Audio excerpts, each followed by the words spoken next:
Good afternoon, ladies and gentlemen. It is a beautiful January 3rd, 2020, New Year. Happy New Year to all of my followers and listeners out there. This episode of the Krusty Canuck podcast, I will be discussing the past year, a bit of a review, and my predictions for the future. All that and more coming up on the Krusty Canuck podcast. Stay tuned. Hit it, sweetheart. Because I am hard, you will not like me. There is no racial bigotry here. Here you are all equally worthy. That's right, ladies and gentlemen. Krusty Canuck here. Happy New Year to all of my listeners and fans alike and new listeners on the go. As I mentioned earlier, we're going to be discussing this past year, 2019, and my predictions for the new year. So I'm going to start off with basically discussing the whole environmental catastrophe that we've all been facing. To all my listeners in the States and Britain and around Europe, and of course my Canadian fans, we all know the fiasco. Mr. Liberal, I can't speak English right now. Mr. Liberal aficionado himself, Mr. Trudeau, and his environmental platforms for the last federal election. Greta Thunberg and all of her cronies and everybody else in this so-called Extinction Rebellion. Now, I'm going to add links to everything that's pertinent in this conversation at the end of this broadcast, but you think for yourself. My personal point of view in the whole environmental catastrophe, well, let's see. I do believe in clean air, clean water, and getting things done efficiently and effectively, as we should. But I also believe in common sense. And when I look at these politicians, all the Catherine McKennas and all the Justin Trudeaus and all the Christopher Freeland and all the other hurt individuals that take a stand for the environment in this country, they're doing it wrong.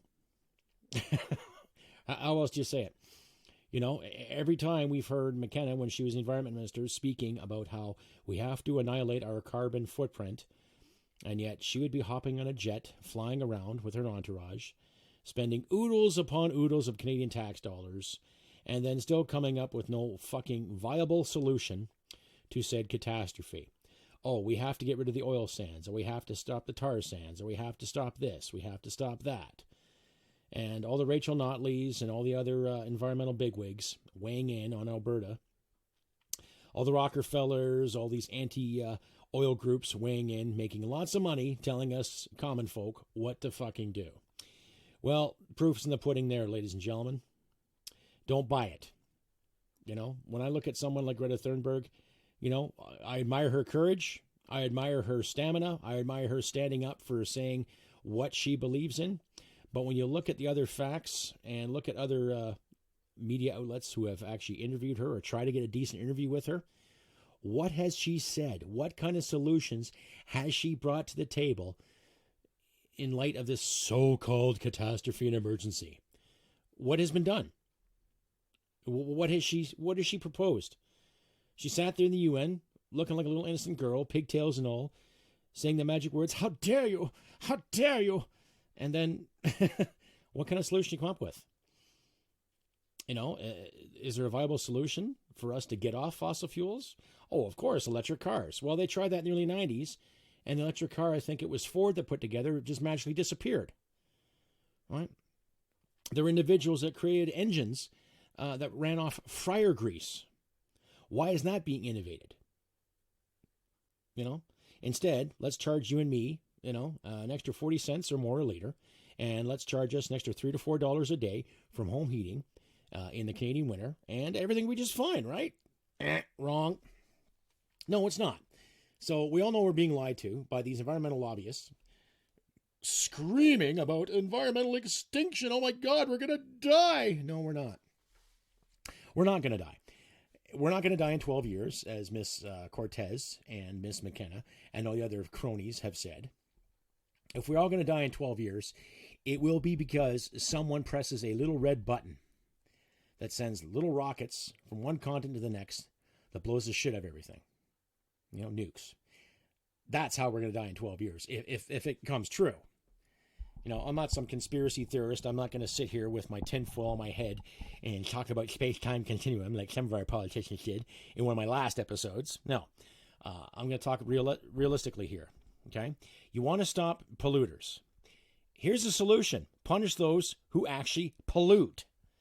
Okay? Don't give a man or a woman shit for driving a car to work. Don't give anyone a hard time for driving their truck for their living. Don't give anyone a hard time for bringing products into a city, right?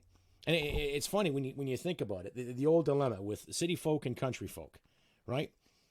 You know, a lot of these environmental activists live in downtown cores or live in well-populated areas, and they're telling rural and country folk what to fucking do with their lives. Okay. You want to sit there in the street and dance and talk about the environment and be part of the Extinction Rebellion? Fine. What are you doing? What are you promoting? What do you do? You're doing the fucking splits in the middle of the street. Would you like a fucking medal for that? Or come up with an idea where we can burn fossil fuels without using so much fossil fuels. Here's an idea. Biodiesel. When did that come up? 25 years ago? You know? And while you're sitting there promoting environmental regulations and how we should live our lives, there have been companies in this country, and I don't know if some of you are old enough to remember. Do you remember the Becker's Milk franchise, the chain? They were along with Mac's Milk and all those other great little convenience stores. They had a solution to the plastic milk bottle. You remember those 4-liter jugs you used to get at Becker's? You know, you'd get your milk or chocolate milk or juice or whatever you want, and then once you're done with the containers, you clean them out, bring them back to the store. They'd give you 25 or 50 cents a container. Remember that? Remember the commercials you used to put on the air about that? Like, that was innovation at the time, too. They would grind up the milk bottles, and they'd use them for piping or other items. A generally recyclable campaign. And this is back in, I think, 1986, 87. I know, I'll look it up. I'll try to leave a link at the end of the broadcast for that. If you can find it, by all means, but I'll try to add it at the end of this podcast. This is in the late 80s. This is 30 years ago, ladies and gentlemen. Okay, yeah, I just aged myself. I don't give a fuck. Never too old to rock and roll. Other innovations, too. I remember in school, they talk about, think globally, act locally. Remember that little slogan? Recycle, clean up after yourself, your general area, clean up your mess. And my wife and I, to this day, we do what we can to recycle. We don't go every month religiously, but, we do have a pile up of bottles or plastic. We'll take them to the bottle depot, and you get incentive for that. There's an innovation right there, So if half these cronies are talking about fucking the environment and the crisis, the solution's right outside. They tell us to plant trees. They told us to plant trees in the late 80s, early 90s. And you can do that now. But then all these people talking about, the carbon footprint. We all know it's fucking plant food. Grade 10 biology told us that. Basic sciences told us that. Home gardening tells you that. All right?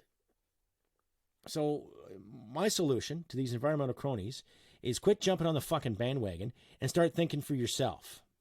And like the old slogan goes, think locally, think globally, act locally, right?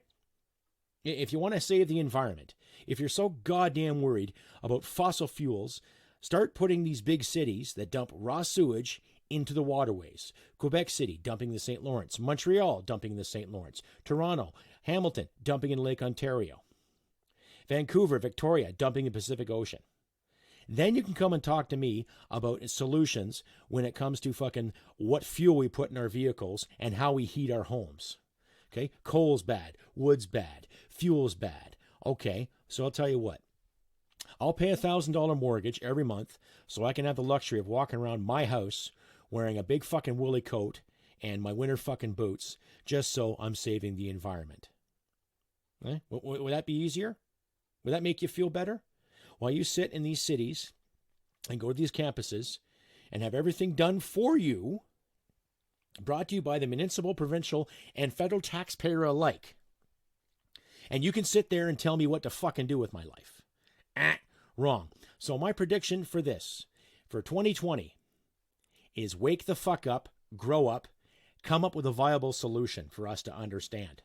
For us that we can work together on. Unity, teamwork, that kind of thing. Yeah, what a novel idea that is, eh?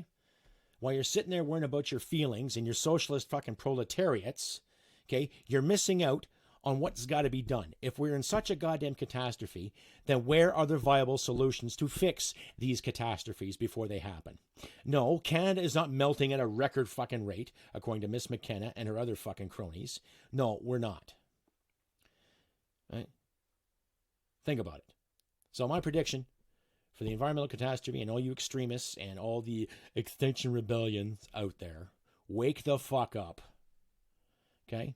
Doing splits in the street and going on national television talking about how privileged we all are and you're not, when you have the opportunity to go in any fast food chain, and wharf down whatever fucking you want and toss away the packages with no fucking, ease or with no worries, you're a hypocrite. So it's time to differentiate the hypocrites from the actual activists and the actual believers and start listening to people who have come up with actual solutions.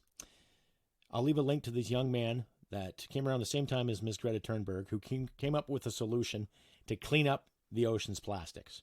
I'll make sure there's a link there. There's a guy, 23 years old, created a company, innovated, yet he's not being praised as some hero. No, of course not. Of course not. That's not the narrative now. We have to give money to the UN. We have to give money to our governments to make everything hunky-dory and we all live kumbaya, happily ever after. Wrong. So, that's my prediction. Let's start finding some solutions to this environmental catastrophe, or so-called catastrophe, and let's start holding these politicians accountable. Okay? That's my thing.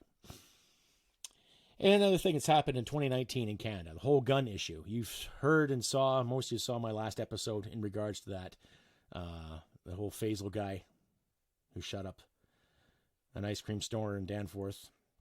And, of course, all the politicians and experts weighing in on the so-called gun problem in this country. And if you honestly believe that Canada is not one of the safest nations on the planet, then as far as I'm concerned, you have the problem. Okay, now this is kind of a double-sided statement, ladies and gentlemen. There's more security and more military solutions that I know of personally, but when it comes to excuse me, when it comes to walking outside your house and going to any city or any major town or minding your business, I think you're pretty well good to go. And I have yet to witness any major gun catastrophes in this country which would warrant a public alert other than incompetence on our leadership. That's about it. To all the shitheads out there who weighed in and called gun owners people with mental illness or sports shooters with people with mental illness, you're basically not as educated as you think you are. And obviously the degree that you obtained at whatever institution did not teach you the fundamentals of what we call humility. So keep that in fucking mind. My prediction for 2020 with the whole gun debacle in this country, well, it's not really a debacle. It's a mess. But we just got to start filtering out through the bullshit. And again, hold these politicians accountable. Question, and question. Question them till they're fucking red in the face, just like in that video that I promoted in my last episode when Bill Blair could not answer simple questions, right? Instead, promoting the narrative and the agenda of what the so-called liberal proletariat wants. Right? Like I've said again, ladies and gentlemen, the Liberal Party of today is nothing like what it was when I first started voting. They're not liberal. There's nothing liberal about them. Right? And it doesn't matter if it's liberal, conservative, NDP. A lot of them do not stand on their fundamental morals and convictions. They just want the power and they want to keep telling us what to fucking do when they should be looking after the actual security and the sovereignty and the prosperity of this nation. Shit simple. Right? But no, they didn't want to do it. So, okay, fine. So be it. Needless to say. Right? So my prediction, question. Let's make 2020 a year where these clowns are on their toes. Where we ask the hard questions, where we deserve the proper answers. Right? The real answers. Oh, we're going to take your guns because we're afraid. That's what it is. No? Now, I'm not sitting around paranoid holding my rifle and cradling it for dear life. I'm not. But I'm not going to tolerate any more BS from these so-called, quote-unquote, experts who think they know what's best for me and you. No, they don't. Right? So I don't care if you own a gun. If you don't own a gun, doesn't matter. It's about freedom of choice, freedom of expression. It's about being alive, being yourself, doing what you want to do in this democracy, because we all pay for it, ladies and gentlemen. We all pay our taxes. Right? We all stand on guard one way or the other. I stood on guard for 20 years, and I'm going to stand on guard for the rest of my living days. And I'm not going to tolerate any more bullshit. I'm not. Right? That's my prediction for 2020. What's yours? Let me know. You can reach me at crustybcanuck67@gmail.com, or send me a comment on the Podbean podcast or on YouTube. Please comment, like, subscribe, and share. Let's get the algorithm going here. And my offer still stands. If you'd like to contribute to this podcast or donate, please do. I'll leave links in the description. 30% of every donation that I do receive from individuals such as yourself and others, I give 30% to the Veterans Association Food Bank. They're out of Calgary, Alberta, Canada, and they look after vets. They make sure there's nourishing meals, there's food. They help veterans with job findings, employment, basically bring back some dignity in our troops. You know, they help some disabled vets out. They build walkways, sedgeways, and wheelchair ramps, and they're a great pillar of the community down there in Calgary. They do wonderful things for our heroes and our vets alike. So put that in mind. And if you do contribute $5 to $10 a month, committed contribution of $5 to $10 a month, I will give you a T-shirt of your choice from my Teespring line. I'll leave a description in the links at the bottom there. So keep that in mind, ladies and gentlemen, if you like to contribute. If you just want to buy a shirt, you can check out the Teespring line. Or if you want to buy anything else, I have mugs, I have hoodies, I have stickers. I'm working on some other ideas at the moment, but the choice is there. Or if you just want to donate, you can do that too. Or if you don't want to donate, you can just still listen for free. I'll leave that channel open for you. So it just helps supplement my income here between my job and here. A few extra bucks is nice to have to get other things. And in the future, I'm working on a contest. So keep that in mind. I'll be working on a contest so we can all get a little prize in our late Christmas stockings. Anyhow, so other social dilemmas of this past year. Trudeau and his infinite vacations and wisdoms yet again. Now, after the federal election, after everything that was promised with the old S&C Lavalin and everything, people getting charged, people getting subpoenaed, and people being brought in for questioning, and it's proof that he doesn't give two shits, right? He took a holiday in Tofino after the federal election. I think that's why October was such a write-off to get things done.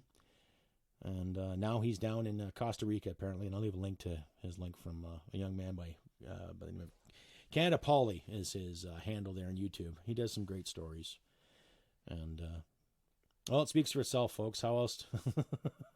It's like they say, you can't look at a gift horse in the mouth. And every time you see Trudeau in the news now, it's not about policies or any kind of leadership skill. It's about what he's not doing. He's not being a leader. He's not showing prowess. He's not being a politician. He's not fucking caring. He's down in Costa Rica in holiday time, Yes, I know it's Christmas, it's the season and all that.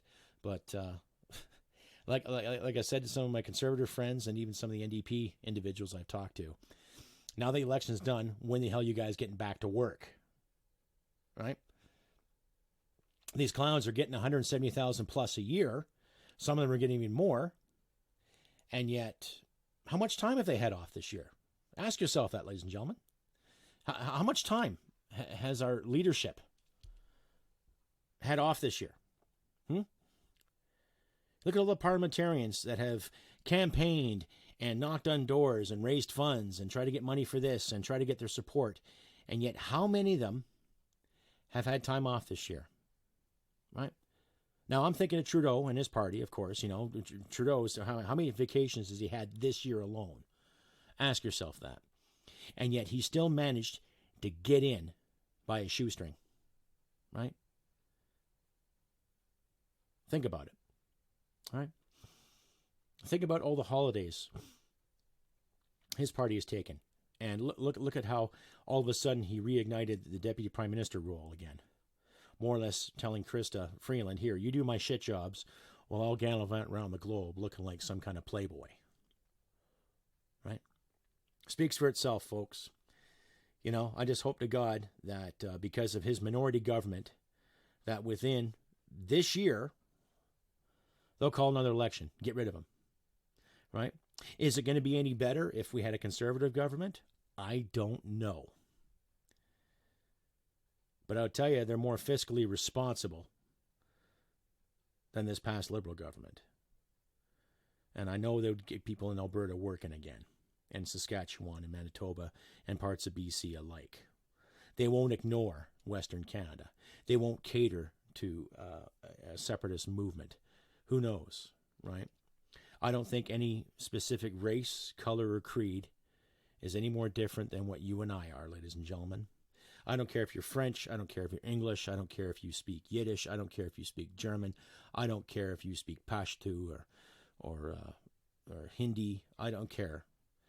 Not one race is any more distinct than the other. That's my belief.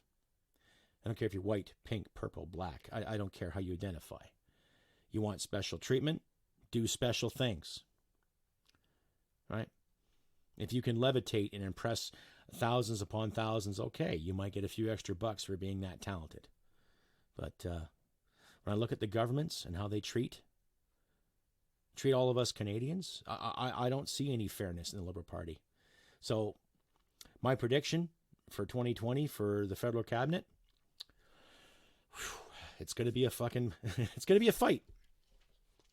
A social fight. I'm not saying there's going to be blood in the streets, but there's going to be a fight. Something in my bones tells me there's going to be a fight. Something's going to happen. And we better be ready for it. You know, this government has intentionally screwed things. Intentionally. Also in the name of progress. And it's nothing progressive about putting a country into debt. Nothing progressive about splitting it up and then calling people racist when they disagree with you. That's not progress. It's childish. It's immaturity. Lackluster politics, intellectually dishonest, no balls. No balls, ladies and gentlemen. This government's proven it. So my prediction would be hold them accountable too. Hold every politician accountable when it comes to getting things done, right? Let's get the pipeline built. Let's get people working again. Let's stop worrying about the social impact when it comes to where you're building it or how you're building it. Let's start worrying about meritocracy again. Who's qualified to do the job? Who's not qualified to do the job? Let's stop worrying about what's misogynist and racist when we all know, there's no such thing as this misogynistic bullshit they keep pandering down our throats. Okay? There's not blatant racism every time you turn the corner. That's just people expecting you to be comfortable 24/7. And the reality of getting up and going to work every day frightens them. That's what it is. Comfort. Comfort's not a right. I've said that before. You can quote me on that. All right? So that's my prediction. Let's question these clowns. Let's get in their faces. Go to these marches. Let's protest. And if you run into any of these anti-fuck kids, or these commie kids, or the hurt feelings brigades, then stand your ground. Stand your ground. They swing, you swing back. If it means you got to go to the cooler for a night, so be it. Right? I'm not trying to encourage violence here. That's the last thing I want. But I will encourage people defending themselves and defending their property and their families. That I believe in.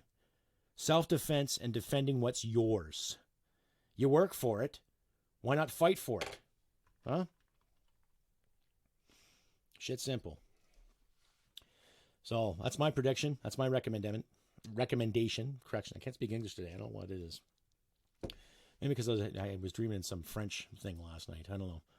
So, anyhow, that's my spiel on Canadian social issues. I know there's more there, but this will take me a few hours to do, and I don't have a few hours right now. But you all know what I mean. Everybody who's written me thanks and said some wonderful things, you know where I stand, and I know where you guys stand too. Blue-collar Canadians, people that work for a living, people that kick ass and take names, get things done, look after their loved ones, and get their bills paid. That's being compromised. It's got nothing to do with color or sexual identity. It's got nothing to do with people's feelings. It's a matter of people are working 40-plus hours a week, and they're not getting ahead. Why? Because rents are going up. Mortgages are going up, right? The value of our dollar is going down as we speak. Why? Because, well, people want to invest in Canada because we have a government that's put red tape on everything. Yet those clowns managed to get paid. They managed to get ahead. They managed to flourish. Why is that? Because the Canadian taxpayer, ladies and gentlemen. Municipal, provincial, and federal alike. It's because the Canadian taxpayer. It has nothing to do with color or creed or gender or social impact. Right? We're being lied to. So let's make 2020 a year where we're not being lied to anymore. Let's make 2020 a year where we are going to stand on guard for thee. We are going to stand up and say, fuck you to your status quo. We're going to say, fuck you to your bullshit laws. We're going to say, fuck you to your dog fucking narratives. Right? No one's going to hurt you for your political belief. No one's going to take away any of your freedoms because you decide to dress a certain way or feel a certain way. But don't tell me that the sun is the moon and the moon is the sun just so you fucking feel better. Right? Honesty. Let's do our best to be a little more honest. Let's do our best to be a little more kind. Kind where it's warranted, where you do help someone find a job or you do help someone find a place to live. But you give them the tools and the means to be self-sufficient, where you give them the opportunity to be self-sufficient rather than reliant. Right? It's funny because I actually had an individual come on my Facebook page and saying, well, you get a pension. Don't you rely on the government? And I said, well, I did 20 years of service. And if you did 20 years of service, you'd get a pension too. Right? So I guess you can say technically, in a way, I am reliant on the government. But I earned that pension. And so do my fellow comrades. And so did some of the seniors that are still with us today. I've earned that pension. Right? But I'm also working too. Right? So I'm not sitting around all day feeling sorry for myself, coming up with an SJW platform or coming up with a way to call myself a victim. Well, I don't believe in that victimhood. I've had rotten things happen to me in my life. I've overcame lots of obstacles. I've had demons. Let's just say I've slayed them all.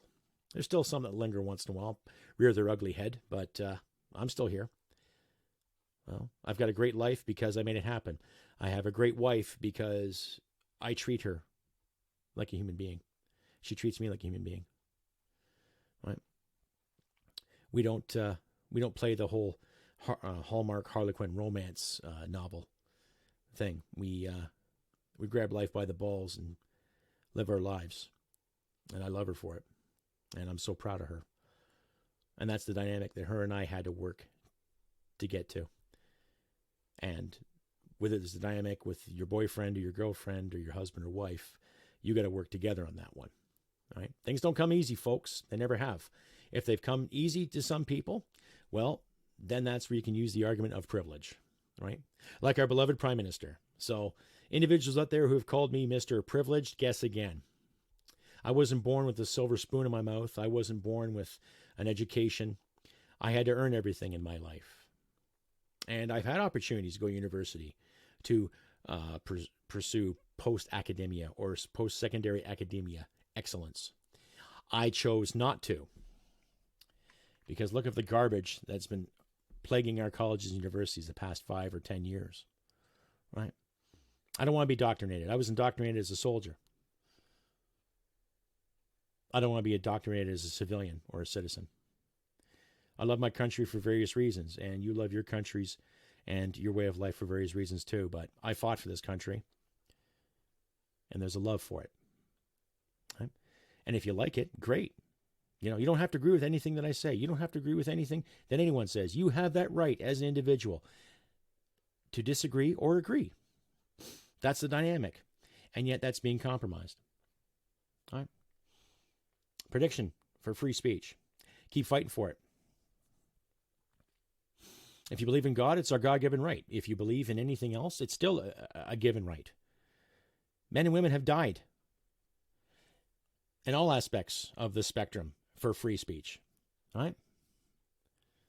And the old argument of, well, you have to be accountable for what you say. Well, yeah, you're right. but not accountable to a point where you got to serve time, not accountable to a point where you got to pay a fine, right? If you say something that offends somebody, well, great, that somebody is offended. You have the right to be offended. You have the right to offend, but you also have the right to be. Now, if you sit there and say the sky is blue because it's because of pink particles, and then you beat someone over the head with a baseball bat, well, you deserve to serve time for assault. Right? There have been many institutions that have tried to stifle and thwart speech. Everything from Christian faith to Muslim faith to Jewish faith to the social faith. The theology that we see every goddamn day when it comes to the political spectrum. Ooh, Orange Man bad. Justin Trudeau good. You know, Andrew Scheer's a communist. Oh my God, he's a fascist. Oh, this man's a misogynist. Oh, Chick-fil-A is full of fascists and racists. Every day there's theology in the new political spectrum, and it's driving me fucking nuts. Whatever happened to personal choice? Right? Oh no, don't eat here because they do this. Oh, don't drive this car because this company did this. Don't drink this, don't do that. Fucking individual liberty is being compromised. Fight for individual liberty.